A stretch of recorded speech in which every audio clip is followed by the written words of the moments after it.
वहला भाई बहन, गए सच्ची गाल कार्यक्रम में पा प्रभु यीशु ख्रिस्त नम्रता धारण करेला जो सत पगले तरफ जो विचार विस्तार से कियो हो उन विषय पा न्यारे हो।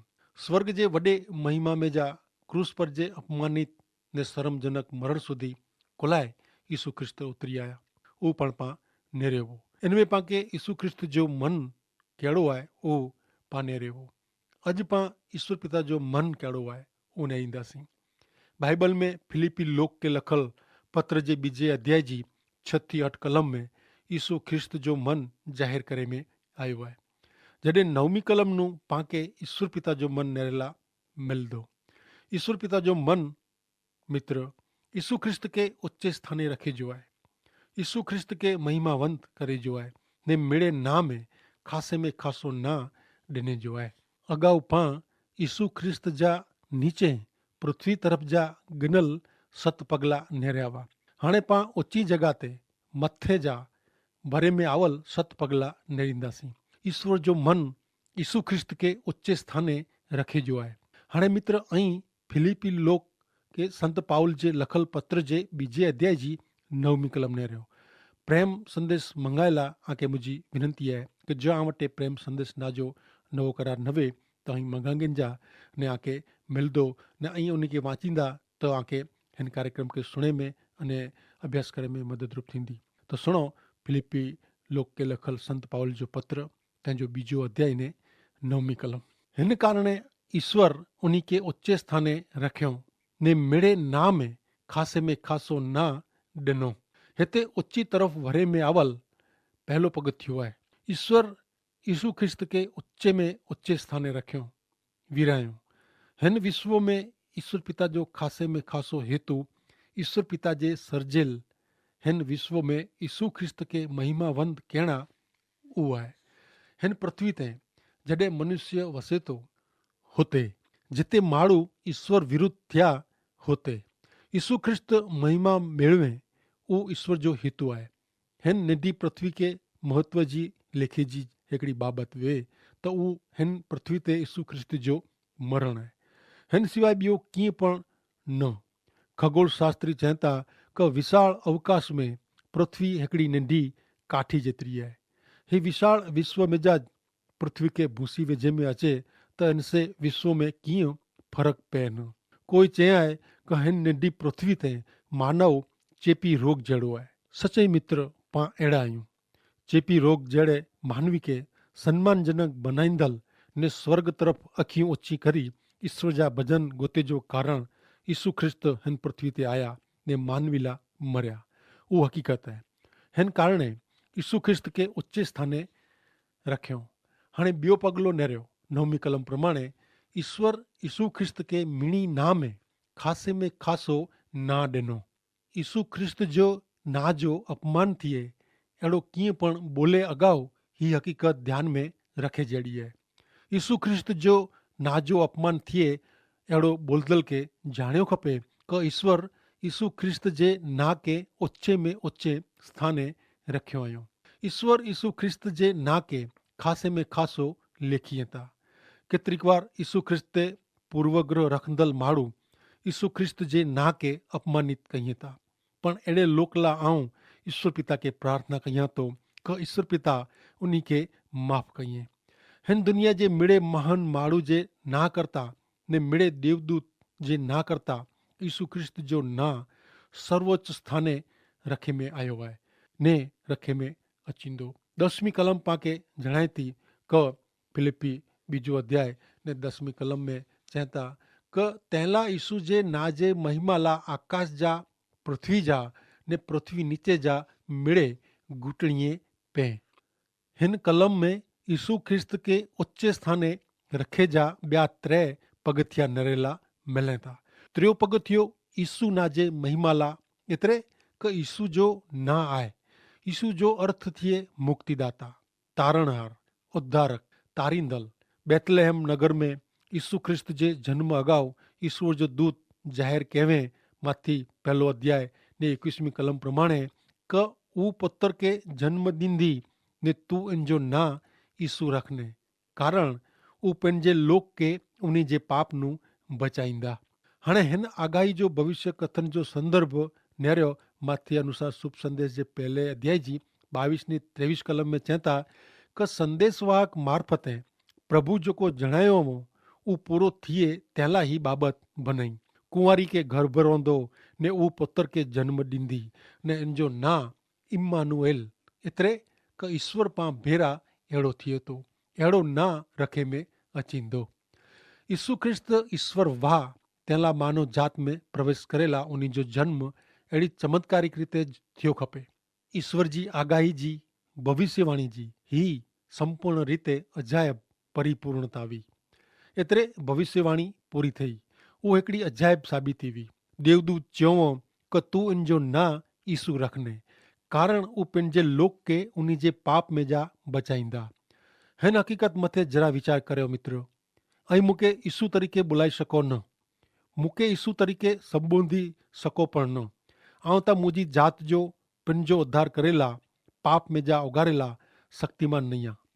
आंखे पण ईसु कोई चए ने बुलाए सके न कारण અહીં પણ આજે પાપનું આજો પેનજો ઉદ્ધાર કરેલા શક્તિમાન નયો કોઈ પણ નહીં।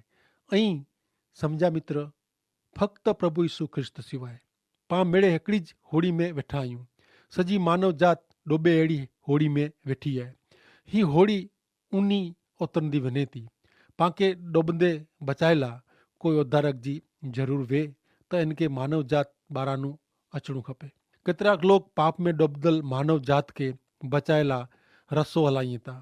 डुबंदी होड़ी जे मथले भाग जा लोग होड़ी जे निचले भाग जे लोग के चवनि था कि असीं जेको रसो हलायूं था उहो जली वेंदो ऐं बची वेंदा, पण होड़ी जो मथलो भाग पण डुबी रहियो आहे। ऐं सम्झिया मित्र, मानव जात जी डुबंदल होड़ी के बचाएला रसो मानव जात ॿारानू अचे जी ज़रूर आहे। कोई माण्हू तारणहार मुक्तिदाता उद्धारक बनी सके थी न। तू इन जो ना ईसु रखने कारण उहो पंहिंजे लोक के पाप नू बचाईंदा। ईसु ख्रिस्त किन रीते पंहिंजे लोक के उन्हीं जे पाप नू किन रीते बचाई सके कारण ईसु ख्रिस्त इम्मानुएल बनदा। इम्मानुएल એટલે ઈશ્વર પાં ભેરા। ઘણે વરે અગાઉ બેથલેહેમ ના જે ગામ में જન્મેલ નંઢો બાળક ઉ ઈશ્વર પાં ભેરા आई। ईसु ख्रिस्त देवदूत न बनिया पण पां जड़ा मानवी बनिया। ईसु ख्रिस्त अहिड़ो क्यों तंहिंला उहो ईसु चे में आया, ॿिए कंहिंखे ईसु चई सघिजे न। हाणे ईश्वर चए था कि ईसु ख्रिस्त हिन पृथ्वी ते आया तॾहिं उन के ना जेको ॾिने में आयो इनके आऊं उच्चो सर्वोच्च स्थाने रखंदो। हाणे ईसु ख्रिस्त जे अचे जो चौथो पगथियो नेरियो। चौथो पगलो आहे आकाश जो, पांचमो पगथियो आहे पृथ्वी पर जो, जॾहिं छठो पगथियो पृथ्वी नीचे जा आहिनि। ईसु ख्रिस्त जे ना सामे आकाश जा पृथ्वी पर जा ने पृथ्वी नीचे जा मिड़े ज घूटण नमाईंदा, मिड़े उन वटे नमी वेंदा। नर्क पण प्रभु ईसु ख्रिस्त वटे पंहिंजा घूटण नमाए वेंदो कारण ईसु ख्रिस्त प्रभु हुई, ईसु ख्रिस्त ईश्वर हुई। मात्र घूटण नमे से उद्धार थिए नथो। पृथ्वी नीचे जा नर्क जा प्रभु ईसु ख्रिस्त वटे पंहिंजा घूटण नमाईने प्रभु ईसु ख्रिस्त जे प्रभुत्व साथे मात्र सहमत थींदा। कलम 10 प्रमाणे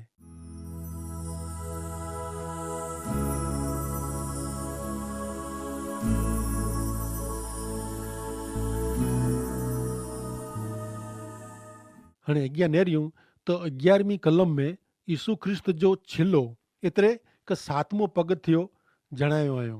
नेरियो 11वीं कलम में कुरचनि था।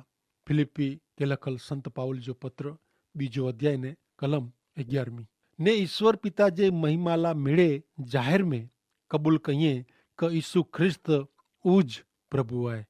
हरेक जब कबूल करेंदी कि ईसु ख्रिस्त ऊज प्रभु आहिनि, जेकी इन जो अर्थ अहिड़ो नथो थिए कि हरेक जब ईसु ख्रिस्त के पंहिंजा मुक्तिदाता तरीक़े कबूल करींदी। मिड़े ज पंहिंजा मुक्तिदाता तरीक़े कबूल नहीं कईं। नर्क जा पण मिड़े ईसु ख्रिस्त के प्रभु तरीक़े स्वीकारणा पवंदा, पण इनसे उन जी पीड़ा वधी वेंदी। ऐं हिते आके हिकिड़ी गंभीर चेतवणी ॾिनल मंगा थो। ईसु ख्रिस्त ज आंजा प्रभु नवे त उन खे आंजा प्रभु तरीक़े ऐं ओळखाइजा न। माथी अनुसार शुभ संदेश जे 7वें अध्याय जी 21 थी 23वीं कलम में कड़ी गंभीर चेतवणी देने में आई है उन्हें माथी 7मो अध्याय ने 21 थी 23 प्रभु यीशु ख्रिस्त चयो कि जोको मूंखे प्रभु प्रभु चईने पोकारीए था वो हरेक मिड़े आकाश जे राज्य में प्रवेश करींदा अहिड़ो न आहे पण जोको मुझे आकाश जो ईश्वर पिता जी इच्छा प्रमाणे जीवे था उज प्रवेश मेरवींदा उन ॾींहुं घणे मूंखे चवंदा प्रभु प्रभु आंजे ना से ता असीं ईश्वर जो संदेश प्रगट कियो हो घणे अशुद्ध आत्मा के कढिया हुआ ने घणे चमत्कार पण कया हुआ तॾहिं आऊं उन्ही खे जवाब ॾींदो कि आऊं कॾहिं पण आंखे ओळखिया नहीं ओ बूंढा कम करींदल ऐं मेड़े मुनू छेटा विनो मुंहिंजा मित्र ईसु ख्रिस्त आंजा प्रभु आई अहिड़ो चओ तंहिं पहिला ऐं आंजा अंगत मुक्तिदाता तरीक़े ओळखी गिनो प्रभु ईसु ख्रिस्त पंहिंजा मित्र आई पण ईसु ख्रिस्त जा शब्द सुणो योहान अनुसार शुभ संदेश जे 15वें अध्याय जी 14वीं कलम में प्रभु ईसु ख्रिस्त पिंड चवंदा क माण्हू पंहिंजे मित्र ला पंहिंजो जीवन ॾेई ॾे उज खासे में खासो ने उचो प्रेम आहे ईसु ख्रिस्त पांखे जेकी चवंदा उज पां कयूं त पां उन्ही जा मित्र आहियूं ईसु ख्रिस्त ज आंजा मुक्तिदाता वें तज उन्ही के प्रभु तरीके आधीन रही सको पां प्रभु ईसु ख्रिस्त के आधीन थियूं न त उहो पंहिंजा प्रभु बनी सके न प्रभु के प्रभु तरीके स्वीकारणा उहो वॾो आशीर्वाद आहे अने पां उन्ही जा मित्र कहिड़ी रीते बनी सको पां उन्ही जा वचन वांचियूं उन्ही सां प्रार्थना में संगत रखो ने हरेक विचार वाणी ने वर्तन में जेको प्रभु के गमे थो उहो पंहिंजे जीवन में उतारियूं त पां उन्ही जा मित्र आहियूं हरेक सवाल में पां उन्ही वटि जवाब मेळवी सघूं था हरेक मुंझवण में पां उन्ही खे सुञाणे सघूं था हरेक मांदगी बीमारी में पां उन्ही जी सहाय ने मदद गिनी सघूं था प्रभु के पां चऊं प्रभु जी सहाय मंगो त उहो पांखे हाज़िरा हजूर मदद करे ला तैयार आहिनि भले हाणे मित्र पां अॻियां निहारियूं फिलिपिय के पत्र जे 2 अध्याय में दुनिया में ज्योति जहिड़ा प्रकाशयो अहिड़ो मथारो ॾिने में आयो आहे ही मथारे नीचे पांखे ईसु ख्रिस्त जी बाबत तरीके प्रेरित संत पाउल जो मन नरेला मिलंदो एतिरे सुधी पां ईसु ख्रिस्त जो मन नरींदा आया आहियूं पां नरियो क ईसु ख्रिस्त जे मन जी नकल करी सघाजे न ईसु ख्रिस्त जो जहिड़ो मन हो अहिड़ो ऐं पण रखो ही बाबत मात्र पांखे ॾिने में अचे तज थी सके तीअं आहे ईश्वर जे आत्मा से पामे थिए तो उन कम से पंहिंजे जीवन में नम्रता ने रांक गरीब मन उत्पन्न थी सके हाणे पांखे रोमन राज्य जे रस्ते में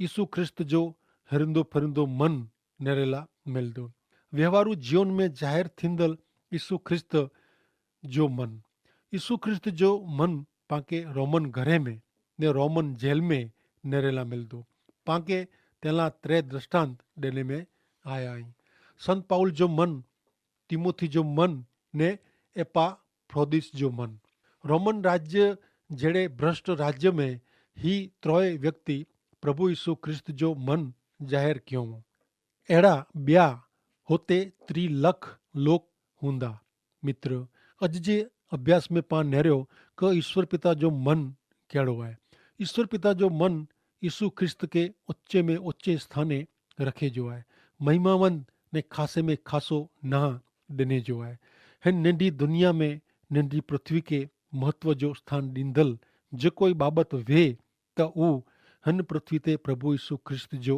मरण आहे तंहिं सवाइ ॿियो कोई पण कारण आहे न यीशु ख्रिस्त हिन पृथ्वी ते आया ने मानवी ला मरिया उहो हक़ीक़त आहे ने उहो पृथ्वी ला ने पृथ्वी जे मानव ला आशीर्वादित बाबत आहे हिन कारणे ईश्वर यीशु ख्रिस्त के उच्चे स्थाने रखियो ने खासे में खासो ना श्रेष्ठ ना ॾिनो ईसु ईसु जो अर्थ थिए मुक्तिदाता तारणहार उद्धारक अथवा तारींदल ईसु ख्रिस्त ईश्वर वाह तहला मानव जात में प्रवेश करेला उन्हीं जो जन्म चमत्कारिक रीते थियो ईश्वर जी करेली आगाही जी ही संपूर्णता वी परिपूर्णता वी देवदूत कुंवारी मरियम के चयो तू इनजो ना ईसु रखने कारण पंहिंजे लोक के पाप में जा छुड़ाईंदल उज है मित्र पाके लगे विचार पण अचे क अहिड़ो कोलाए चयो, लोग के उन्हीं जे पाप में जा छोड़ाईंदा,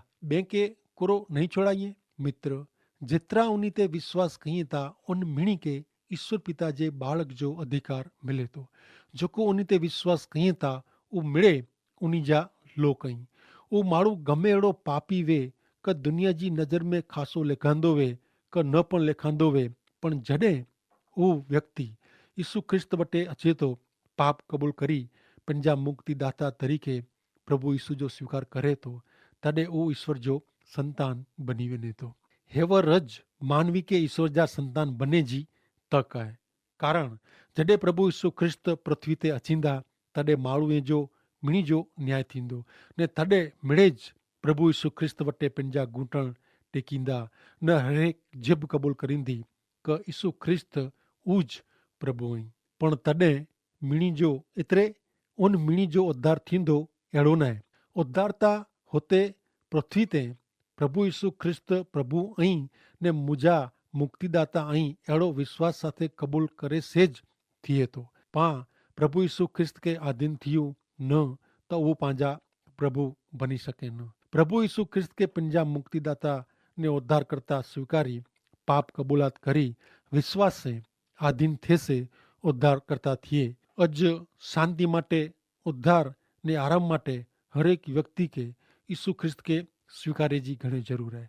कारण मात्र प्रभु यीशु ख्रिस्त ज उद्धार कई ने प्रभु यीशु ख्रिस्त ज मानवी जे हृदय में उद्धार जी खातरी साथे शांति ने आराम ॾिने जो वचन ॾिनो हुयो।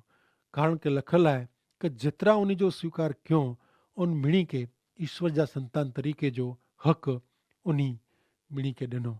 त मित्र, जगत मथे ईश्वर पिता एतिरो वॾो प्रेम कयो हुयो कि जिन खे पां मापी सघूं न, लिखी सघूं न, पर फक्त विश्वास करे से पां उन प्रेम जो अनुभव करी सघूं था। ने पां खे अॼु पण प्रभु यीशु ख्रिस्त पंहिंजा हथ पसारीने हरेक व्यक्ति के मूंखे आंके न पर दुनिया जी हरेक व्यक्ति के हकल करीने चवनि था कि ऐं मिड़े मूं वटि आयो, ऐं जहिड़ा आयो अहिड़ा पापी आयो कि ख़ासा आयो कि ख़राबु आयो उहो हम नथो निहरियां। पर प्रभु यीशु ख्रिस्त चए था कि आऊं एतिरो ज निहरियां थो कि ऐं मूं वटि अचो, आंजा पाप गुनाह मूं वटि क़बूल करियो ने आऊं खे माफ़ी ॾींदो, आऊं खे शांती ने आराम ॾींदो। अहिड़ो प्रभु यीशु ख्रिस्त अॼु पण हरेक व्यक्ति के हकल करीने आमंत्रण ॾिए था। त कोरो मित्र, हीअ आमंत्रण जो स्वीकार करणो पाण लाइ शक्य न आहे। ज़रूरु शक्य आहे जो पाण सत्य खे सम्झूं त। सत्य कोरो आहे, प्रभु यीशु ख्रिस्त पिंड चयो हुयो कि मार्ग सत्य ने जीवन आऊं आहियां, मुंहिंजे आसरे वग़ैरह कोई पण व्यक्ति ईश्वर खे मेળવી શકે નથી, કે ઈશ્વર કે ઓળખી શકે નથી, કે ઈશ્વર કે વટે વञी सघे नथी। त मित्र, अहिड़ो महान अभय वचन ॿियो केरु ॾेई सघे। जो सत्य आहे उहो ज सत्य चई सघे। त मुंहिंजी तव्हांखे विनंती आहे कि ऐं जेको अभ्यास सुणो था, सम्झो था, त उहो फ़क़्ति सुणे जो ने सम्झे जो अने ज्ञान प्राप्त करे जो न आहे, पण इन जो स्वीकार करे जो आहे, उन जो अनुभव करे जो आहे अने नेरे जो आहे कि ईश्वर कहिड़ा महान आहिनि, केतिरा पवित्र आहिनि अने पाण लाइ इन लाइ केतिरो वॾो प्रेम ने पंहिंजी क़ुर्बानी ॾेई ॾिनो हुयो। अॼु मिणी के प्रभु यीशु ख्रिस्त जो ज़रूरु आहे, पण जॾहिं उहो प्रभु यीशु ख्रिस्त वटि अचे तॾहिं ज इनखे मुक्ति जी ख़ातिरी मिले थी।